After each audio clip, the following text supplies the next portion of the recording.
জন্য কাঁদো, ময়দানে মাশরের জন্য ভাবো।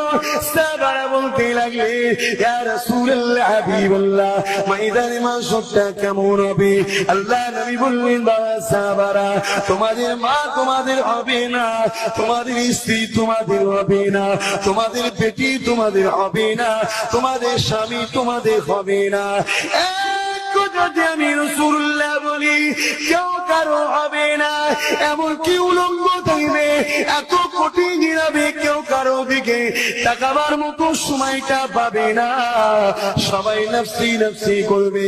সাহাবা কাঁদতে লাগলে, ইয়া রাসূলুল্লাহ হাবিবাল্লাহ, ওই দিন আমাদের কি হবে উপায়? আল্লাহ নবী বললেন, বাবা সাহাবীরা শোনো, আমার আল্লাহ বা ওই দিন আমাকে ঘোষণা করে দেবে, হাবিব, কেন দুনিয়া আপনার গোলামি করেছে, আপনাকে নেতা বলেছে, ঝান্ডা ধরেছে শুধু আপনার, লড়াই করেছে শুধু আপনার জন্য, এটা শুধু আপনাকে বলেছে, আপনার জন্য একে অপরের মিল মহব্বত করেছে, আপনার জন্য সম্পর্ক কেটে দিয়েছে। আজকে দিনে আমি আল্লাহ জানিয়ে দিই, তাদের সাথে করে নিয়ে আমি আল্লাহ বলে দিলাম, এই কঠিন দিনে আপনি আমার রহমতের জান্নাতে চলে যান।